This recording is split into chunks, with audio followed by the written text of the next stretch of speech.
ये एग्जांपल देखते हैं। इस एग्जांपल में क्वेश्चन ये कि load operates at 20 kilowatt 0.8 power factor lagging. The load voltage is 220 angle 0 RMS at 60 hertz and the impedance of the line, जो कि ये है ट्रांसमिशन लाइन। तो ये लाइन जो है इसकी इम्पीडेंस जो है इसमें एक रियल पार्ट है जो कि रेजिस्टर है, और जो एक इमेजिनरी पार्ट है जो कि J.3 है। So we wish to determine the voltage and power factor at the input to the line. So हम ये वोल्टेज सोर्स मालूम करनी है हमने, और इसका पावर फैक्टर यहाँ पे हमने मालूम करना है। तो सबसे पहले हम स्ट्रेटजी डेवलप करते हैं। हमें जो फार्मूले मालूम है वो ये कि एक एवरेज पावर का फार्मूला जो है वो इनफैक्ट ये है कि average power is equal to VRMS IRMS into power factor. तो उससे ये नज़र आ रहा है कि ये वोल्टेज, चूंकि आपने ये सर्किट खुद बनाना होगा, सो ऑब्वियसली आप इस डाटा से ये फैक्ट्री लोड हो गया। So this is actually the factory load और एक्चुअली द लोड। सो इतना लोड जो है that would be some small factory 20 kilowatt. So ये लाइन है transmission line and this is the source. तो कितनी वोल्टेज सोर्स अप्लाई की जाए कि वो ये लोड जो है वो और ये लाइन लॉसेस, जैसे ये लाइन लॉसेस यहाँ पे आएंगे, तो हमें पता है कि पावर फैक्टर इम्प्रूवमेंट से हम ये लाइन लॉसेस को कम कर सकते हैं। तो पहले हम ये देखते हैं कि हमने यहाँ से ऑब्वियसली एक चीज़ जो हमें नज़र आ रही है कि एवरेज पावर ये दी हुई है, एवरेज पावर गिवन है। So this is the average power. 0.8 power factor lagging है, सो पावर फैक्टर दिया हुआ है। जो वोल्टेज इसके क्रॉस है ये दी है। इसका मतलब है कि IRMS जो IL है वो मालूम करना इस फार्मूले से हम मालूम कर लेंगे। और पावर फैक्टर दिए होते हैं, हमें वोल्टेज का एंगल मालूम है तो करंट का एंगल भी मालूम कर लेंगे। That is also not a problem. So इसका मतलब है कि IL फेजर जो है वो इनफैक्ट हम मालूम कर लेंगे। तो इसने एक तो पूछा है, हमने वोल्टेज पूछे ये सोर्स की वोल्टेज, और दूसरा power factor at the input. इसका मतलब है कि पावर फैक्टर अगर इनपुट की, इसको अगर हम इनपुट के हवाले से देखें तो इनपुट की वोल्टेज हमने समहाउ मालूम करनी है, और हमने एवरेज पावर या इनफैक्ट करंट, तो जो सोर्स को यहाँ से जो करंट, चूंकि सीधी सर्किट है तो सोर्स करंट तो सेम रहेगा। करंट ऑलरेडी मालूम है, वोल्टेज समहाउ मालूम करनी है, और उसका पावर फैक्टर तो 2-3 अननोन है इसमें। तो हम एक तो यहाँ से मुझे नजर आया कि मैं अगर KVL अप्लाई करूँ तो -VS, ये चूंकि फेजर डोमेन में है तो इसलिए मैं फेजर्स के लिहाज से लिखूंगा। यहाँ पे मैं लिखूंगा -VS phasor plus voltage of the line V line phasor plus 220 angle 0 जो कि लोड के क्रॉस वोल्टेज है इज इक्वल टू 0। तो मुझे चूंकि मालूम करना VS phasor is equal to, ये उधर ले गए हूँ तो ये यहाँ पे जाएगा V लाइन प्लस 220 एंगल 0। तो इसका मतलब है कि सोर्स वोल्टेज मालूम करने के लिए मुझे जो है वो लाइन वोल्टेज चाहिए होगी। ये लाइन के क्रॉस वोल्टेज क्या है? लाइन के क्रॉस वोल्टेज जो है ओम्स लॉ से हम मालूम करेंगे कि यहाँ पे जो वोल्टेज है इस इम्पीडेंस के cross, so this is V line, ये V लाइन है, बल्कि इन दो टर्मिनल्स के क्रॉस आप कह लें। इस इम्पीडेंस के क्रॉस जो लाइन इम्पीडेंस है इसके क्रॉस जो वोल्टेज है वो V लाइन है। तो मैं सिंपली लिख देता हूँ प्लस माइनस V लाइन। तो V लाइन मालूम करने से हमें एक्चुअली VS मालूम हो जाएगा। रह गई बात पावर फैक्टर की, तो power factor needs some more information. तो जो ब्रूट फोर्स मेथड आप समझ लें, यानी जिसमें आप बगैर किसी टेक्निक मालूम किए जो आप चीज़ कर सकते हैं वो ये है कि पावर ट्रायंगल बनाए इसकी लोड की पावर ट्रायंगल ये कि ये एवरेज पावर दी हुई है 20 किलोवाट्स। तो यहाँ पे एक चूंकि ये लैगिंग है तो इसलिए Q पॉजिटिव होगा और ये एक पावर ट्रायंगल बन जाएगी। सिमिलरली यहाँ पे ये इसके क्रॉस जो करंट इसमें से जाएगा ये एक्टिव पावर जनरेट करेगा और इसमें जो पावर होगी वो रिएक्टिव पावर होगी, and again this would be some complex power. So इसको मैं एस एल कह देता हूँ, phasor P L, and this is Q. Line बोल देते हैं इसको, line P line Q line. So ये लोड है, so this is S complex load is equal to P load and this is Q load. ये भी inductive है, इसलिए मैंने क्यू पर बनाया। अगर लीडिंग होता तो मैं इसको यहाँ पे नीचे फोर्थ क्वाड्रेंट में एस एल को प्लॉट करता, क्योंकि उसमें जो एंगल है this angle, this is actually theta V minus, this is power factor angle, theta V minus theta है। ये पॉजिटिव हो तो ऊपर होता है, नेगेटिव हो तो नीचे होगा। सिमिलरली यहाँ पे भी अगर कैपेसिटर हो तो, लेकिन चूंकि लोड इंडक्टिव होता है इसलिए ज़्यादातर ये हम फर्स्ट क्वाड्रेंट में बनाते हैं, यानी जिसका मतलब है कि इमेजिनरी पार्ट पॉजिटिव होता है। तो इससे अगर मैं ये इन दो ट्राइंगल्स को ऐड करूं तो this is the vector sum of these two, meaning दो गेट अ बिगर ट्राइंगल। ये Q हो जाएगा, ये P of the source, sorry ये P ऑफ द सोर्स, ये Q of the source, and this is S of the source. तो S of the source मुझे मालूम हो जाए तो मैं, यानी एक्चुअली ये ट्राइंगल इन दोनों का सम है। ये वेक्टर्स है तो वेक्टर्स आपको पता है, यहाँ से इस वेक्टर को और इस वेक्टर को ऐड करें तो this is P L plus P line. Similarly y value इसकी और इसकी ऐड करें तो Q source would be equal to Q line plus Q load, and this will give you S। तो यानी ये ट्राइंगल्स के जरिए जाके भी हम ये पावर फैक्टर एंगल है, ये theta V S minus theta this I L. तो ये जो है इस तरीके से हम एक स्ट्रेटजी डेवलप कर सकते हैं, बजाय इसके कि हम कोई किसी को कुछ सोल्यूशन याद रख के हम वो करें। But if you remember some steps that will be easy to solve. So इसका मतलब है कि पहले हमने जो एडवांस करना है वो सोर्स वोल्टेज मालूम करनी है, और फिर हमने सबसे पहले लाइन वोल्टेज मालूम करनी है। लाइन वोल्टेज मालूम करने से पहले हमें आई एल मालूम करना है। सो आई एल इज, जैसे मैंने मेंशन कर दिया, इस एवरेज पावर से मालूम करूंगा। So if this is equation A, so equation A में सब्स्टिट्यूटिंग, सो मैं इसको लिखने का तरीका ये है कि आप यहाँ पे लिखिए लोड लिख के आप ये फार्मूला लिख दें कि पी लोड जो है this is equal to V R M S I R M S into power factor. So P load is 20 kilowatt, so this is 20k is equal to, हमने I RMS मालूम करना है, तो V RMS जो है वो आ गया, this is the magnitude है, फेजर होता है साथ एंगल भी होता है, लेकिन ये सब मैग्नीट्यूड है। मैग्नीट्यूड क्या है इसका 220, और पावर फैक्टर भी नीचे क्रॉस मल्टीप्लाई होगा तो this is 0.8। So this will end up into the current magnitude of the RMS। IRMS का मैग्नीट्यूड सिर्फ इससे मालूम होगा, तो वो 20,000 डिवाइडेड बाय 220 और divided by 0.8, so this is 113.63। तो इस लोड का हमें मालूम हो गया, करंट का सिर्फ मैग्नीट्यूड मालूम हुआ। तो करंट फेजर, ओके, इसको मैं यहाँ पे सबस्क्रिप्ट भी लगा देता हूँ कि this is subscript is V L I L and this is I L. तो अब मैं इसका एंगल भी मालूम कर लेता हूँ, क्योंकि मुझे एंगल भी चाहिए इस वी लाइन मालूम करने के लिए। V L is equal to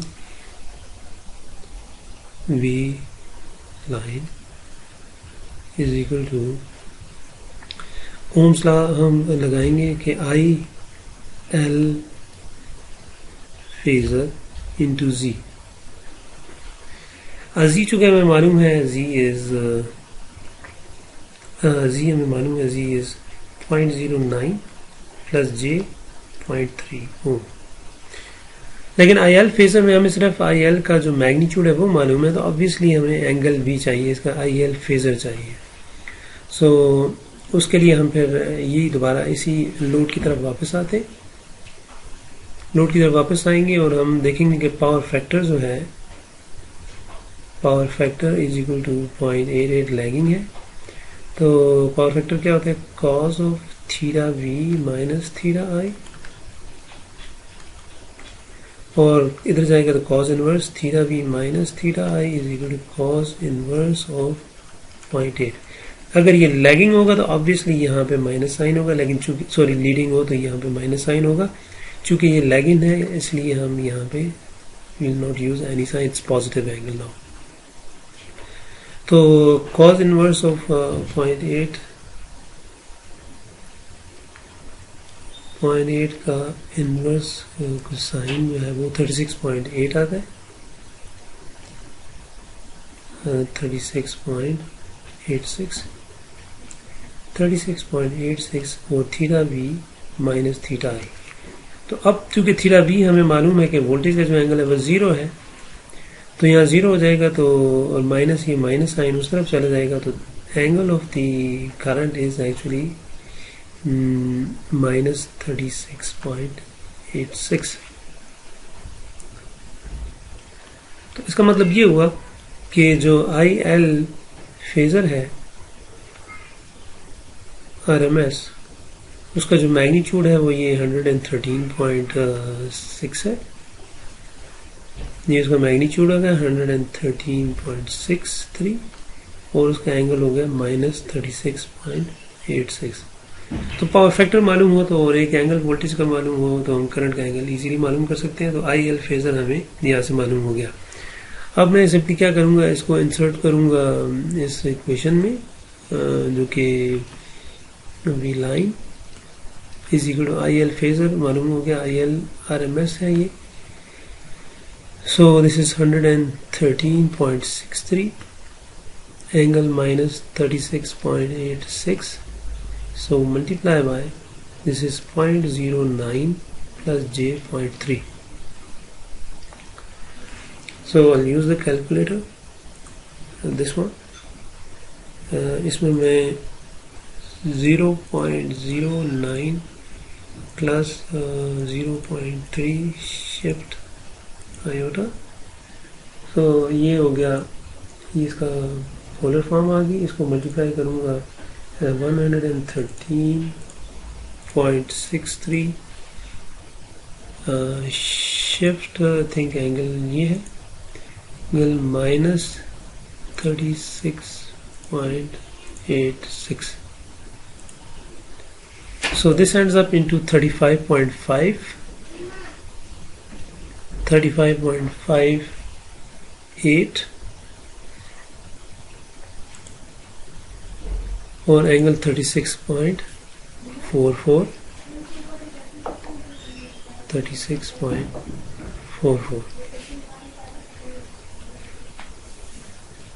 तो 36.44, तो ये आ गया हमारे पास वी लाइन।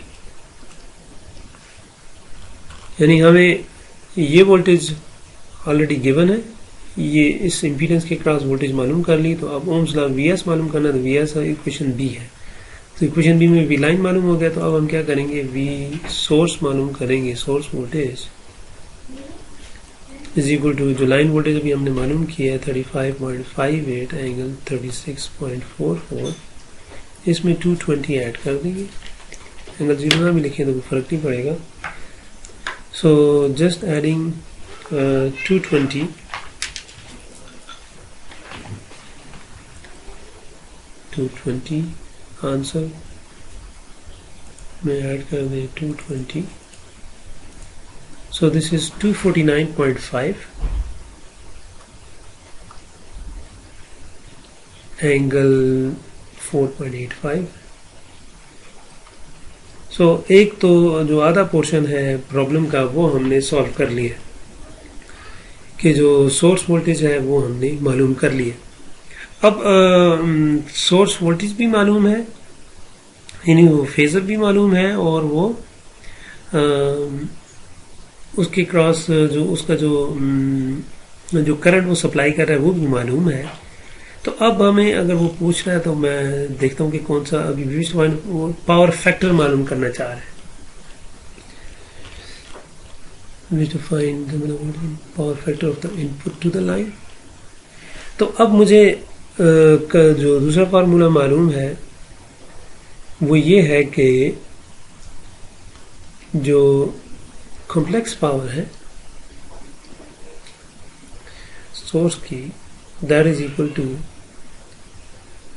जो फार्मूला पहले लिखते हैं वी वोल्टेज जो उस फेजर इनटू जो आई सप्लाइड हो रहा है, इसमें चीज आई एस जो है एक्चुअली आई एल है और ये आर एम एस में है, तो आर एम एस कॉन्जुगेट. तो यहां से मैं इन दोनों के प्रोडक्ट से मुझे एक्चुअली एंगल मालूम हो जाएगा और वो एंगल होगा सोर्स साइड का, उसका एंगल होगा power factor at the source. तो वो मैं देख लेता हूं. S S phasor is equal to V S phasor ये होगा 249.5 angle 4.85 multiply by I line जो है, चूंकि लाइन करंट सीरीज सर्किट का करंट सेम है 113.63 एंगल, इसका कॉन्जुगेट लूंगा तो ये 36.86 आएगा. तो S S complex power is, इन दोनों को मल्टीप्लाई कर देता हूँ 249.5 4.85 ये आंसर के अंदर स्टोर है, तो इसको मैं सिंपली मल्टीप्लाई कर देता हूँ 113.63 शिफ्ट एंगल 36.86 से. सो आई गेट 28353 और एंगल जो है वो, उसका जो एंगल है वो है 41.7 जो है ये कॉम्प्लेक्स पावर का जो एंगल है.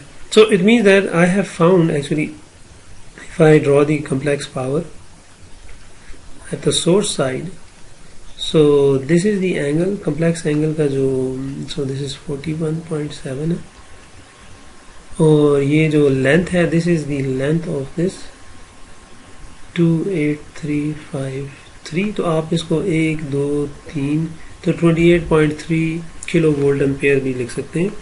So this can be written as, यानी अगर मैं टिल्डा खत्म कर दूं इसका मतलब है जो अपरेंट पावर है एस एस है, दिस इज 28.35 kVA. ओके, तो इसका मतलब ये कि I know the angle, so this is the power factor, यानी इस एंगल का जो कोसाइन है that is actually the power factor at the input. So it means that cosine of this angle, power factor angle, is the power factor at input, which is the source. The cos of 41.7. So 41.7 का जो sign है, sorry इसमें उल्टा, cos of 41.7 जो है that is 0.74. So 0.74 is the power factor at the input side. जबकि इसी को अगर आप बुक में देखें तो बुक में उसने यूं स्टार्ट किया, एस मालूम किया, फिर एस एल मालूम किया, फिर एस एस मालूम किया, फिर वी एस मालूम किया और at the and cos of 41.7.75 यानी एक्चुअली लैगिंग पावर फैक्टर जो है वो उसने मालूम कर लिया. तो हमने जो है वो दूसरे तरीके से किया. सो इट डजेंट मैटर कि आप कौन सा प्रोसीजर फॉलो करते हैं, तो लेकिन अगर आप क्वांटिटीज को फॉलो करते जाएं और जनरल क्वेश्चन को पहले से स्ट्रेटजी, यानी आपको स्ट्रेटजी जो है यहाँ पे डेवलप करनी पड़ेगी कि फर्ज करें अगर मुझे ये पावर फैक्टर इस ये वी लाइन मालूम करने के बाद ना मालूम होता तो फिर मैं क्या करता कि मैं यहाँ से क्यू एल मालूम करता और P L plus Q L हो जाता, मेरे पास एक कम्प्लेक्स क्वांटिटी हो जाती. और फिर मैं अगर यहाँ पे पी एल मालूम, यहाँ से इसका जो यानी ये जो जो मैंने मालूम किया, पावर भी मालूम कर सकता था, तो कम्प्लेक्स पावर मालूम करके उसका रियल पार्ट और इमेजिनरी पार्ट में कन्वर्ट कर देता, और इन दोनों को ऐड करके मैं टोटल पावर मालूम करके उसका ये कम्प्लेक्स पावर मालूम कर लेता. But any how this case it was not so difficult. ये पूरी सारी चीज़ें मालूम करने की जरूरत नहीं पड़ी, हमें सिर्फ यहीं से जो है वो also you have, sorry, because this angle is positive, so you will write lagging. Power factor जो है 0.74 लैगिंग है. So this is the answer.